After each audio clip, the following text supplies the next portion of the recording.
Hi friends, my name is Narsimha and I'm studying CSC Data Science in IRE College.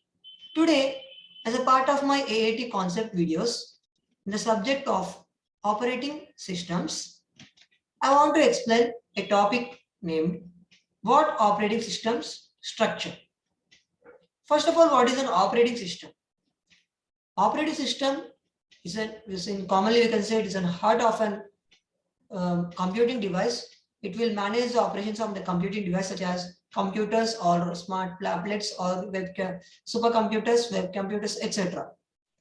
For all the operations which we are going in on computing device, the operating system will act as a layer. It's a layer of GUI, graphical user interface. Here, first I want to explain about the operations done by the responsibility of an operating system. For a monitor or a printer or a mouse or a keyboard or hard drive or an applications. For anything in a computing device, operating systems work is needed. So now we are going in this session, we are going to know about the different kinds of structures and what is the useful structure of an operating system. So let us get into the topic. Operating system structures.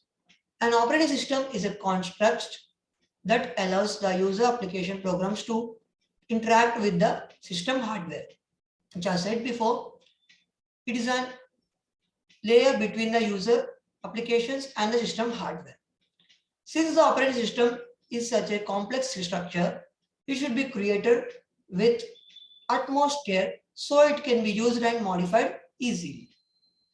An easy way to do this is to create the operating system in parts.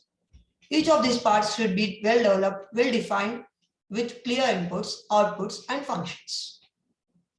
As all the operations in a computing device are managed or done by the operating system, so the structure of the operating system it should be in a manner that it can be used and modified easily.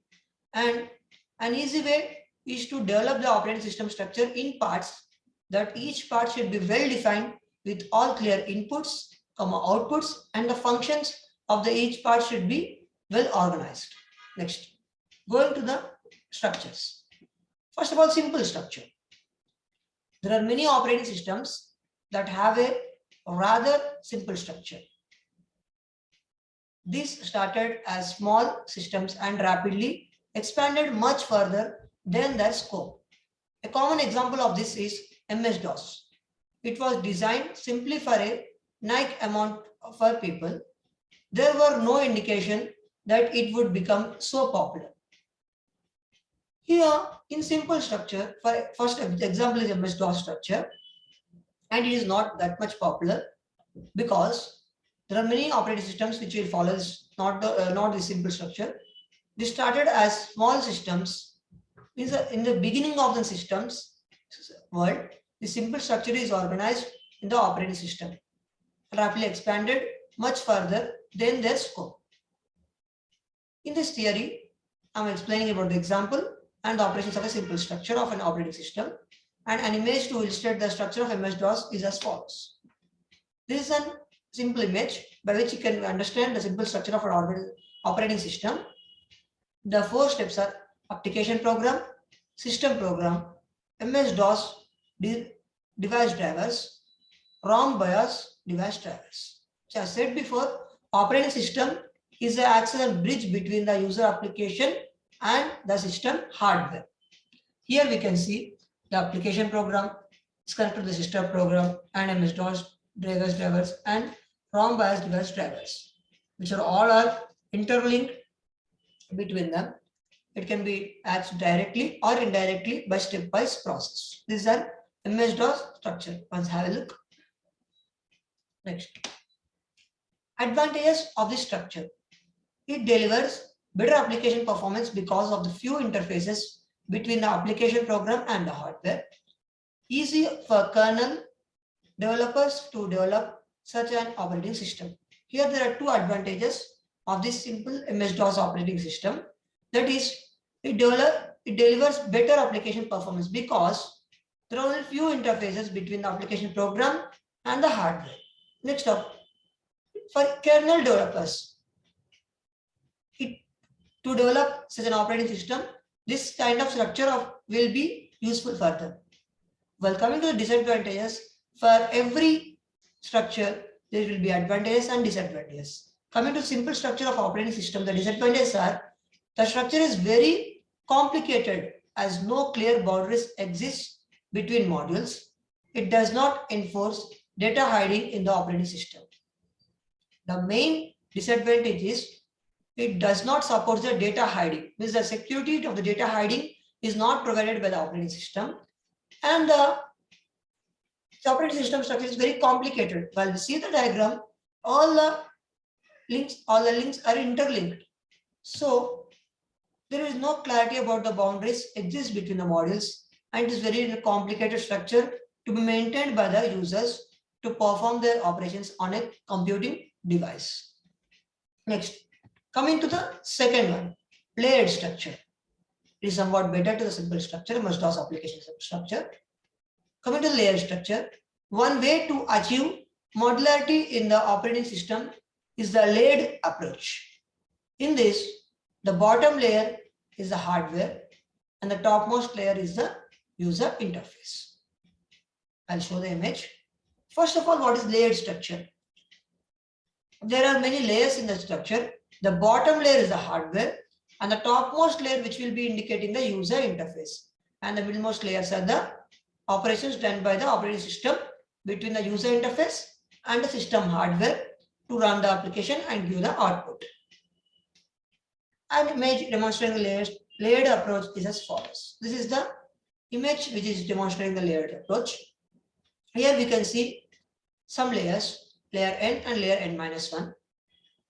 Layer n indicating the new operations and layer n-1 indicating the existing operations, which I have mentioned before. The bottom layer will indicate the hardware and topmost layer will be indicating the user interface. In the topmost layer, the new operations of an application is going on, and before layer of the topmost layer is indicating the existing operations of the application which the user want to give to the computing device and get the output of that application with the help of operating system. As seen from the image, each upper layer is built on the bottom layer. All the layers hide some structures, operations, etc. from their upper layers.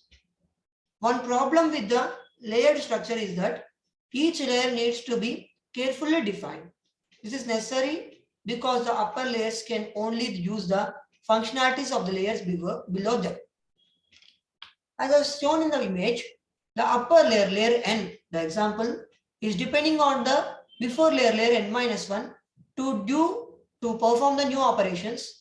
Means the new operations are being performed from the guidance of the existing operations. So one main problem with this layered structure is each layer should be carefully defined, because if any misfault is in any layer, then it will be affected to all other layers of the uppermost layers which are taking guidelines of this layer to perform the new operations. So this is a drawback of the layered structure of an operating system. Next, coming to the advantages. Layering makes it easier to enhance the operating system, as implementation of a layer can be changed easily without affecting the other layers. It is very easy to perform debugging and system verification. Here, the advantages of the layered structure is, as it is somewhat better than the simple structure, that is, the layered structure can be easily modified and get easily output, and debugging of the and system verification can be done easily because it's a layered process. So each layer has its own functionality. Coming to the disadvantages, which I have explained before, in this structure, the application performance is degraded as compared to the simple structure.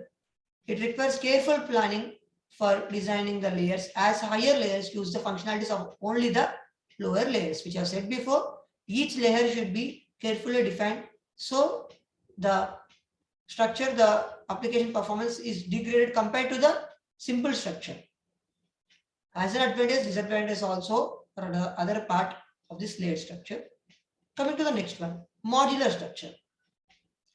It is considered as the best approach for the operating system, which is shortly abbreviated as OS. It involves designing of modular kernel. The kernel means the heart of operating system, which maintains all the operations of the operating system.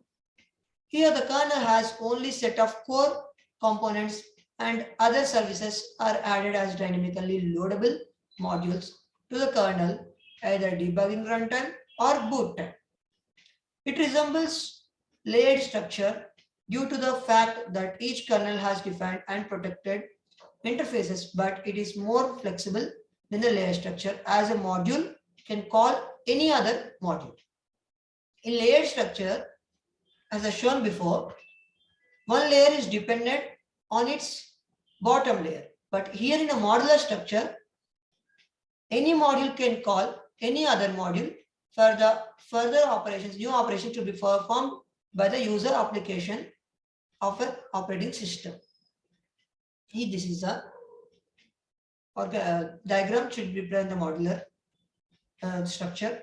In the center, we can see core Solaris kernel. For example, Solaris OS is organized as shown here, and the operations, scheduling classes, executable formats, file systems, loadable system calls, streams modules, miscellaneous modules, device and bus drivers. Just said before, here in the layered structure, the one layer is dependent on its bottom layer, but in a modular structure, any module can call any other module for further uses. Next, microkernel. This structure designs the operating system by removing all non-essential components from the kernel and implementing them as system and user programs. This results in a smaller kernel called a microkernel. Compared to all the structures of an operating system, microkernel is somewhat useful for the user application because it will, as a result of the microkernel, it will smaller the size of the kernel called as microkernel. Advantages of this structure are that all new services need to be added to user space and does not require the kernel to be modified. Thus, it is more secure and reliable, as if a service fails, then rest of the operating system remains untouched. Mac OS is an example of this type of operating system.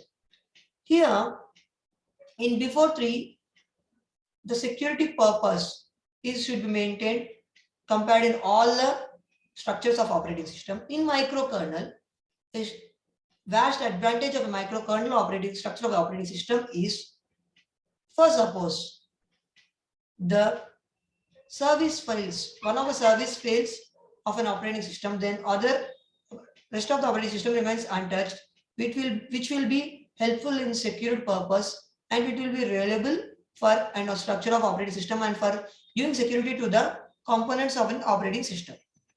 Next, among all the structures of operating system, microkernel is reliable because advantages of this structure are that all new services need to be added to user space and does not require the kernel to be modified. Means every time the kernel should not be modified and all the services will be uploaded automatically to the user space.